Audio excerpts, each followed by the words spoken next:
Injured workers are eligible for a pension only once they have reached maximum medical improvement, MMI. MMI occurs if the injured worker's condition cannot be expected to improve in any significant or marked fashion. Consideration of a pension demand will only be made once the worker has reached MMI. So when the worker goes on an industrial injury pension, the law imputes that they have no further expectation to receive and are no longer entitled to ongoing medical care of any kind. The only exception is for life-saving or life-preserving medical care. Thus, most medicines will no longer be covered at time of pension, including pain medications. If a pensioned worker needs significant additional medical care, such as a new surgery for a claim-related condition, the worker must complete a reopening application and show that there has been objective worsening before they can obtain authorization and payment for that medical care under their claim.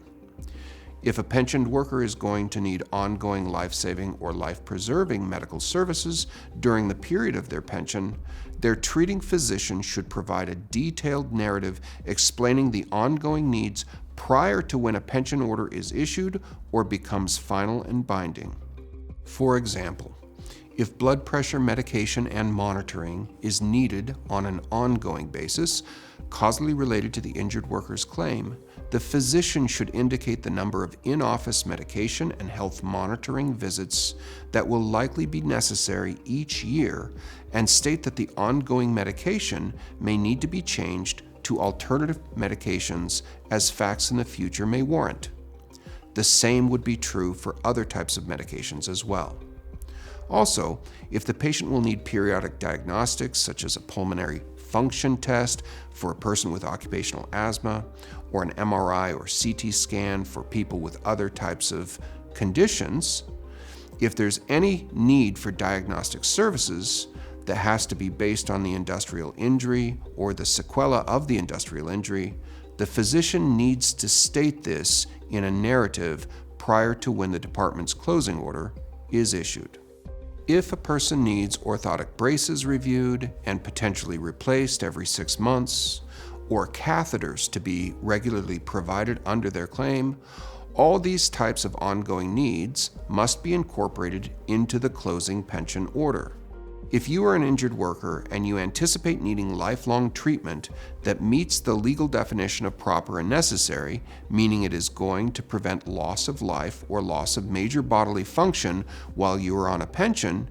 you should immediately seek a narrative opinion from your doctor stating exactly what medical provisions you will need and upon what periodic basis during the period of your pension should one result. Finally, there's no general entitlement to an attorney for civil law matters, including Washington Workers' Compensation, meaning L&I. Be aware that you need to have selected the most capable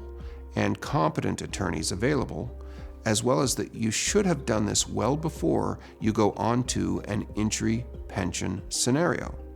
You will likely be able to obtain capable counsel up and until the date a pension benefit is adjudicated in your favor, but once the pension benefit is awarded, there will be little financial incentive or other reason for any other attorney to ever take over the representation of your claim because you've already achieved the maximum financial benefit possible within our L&I system.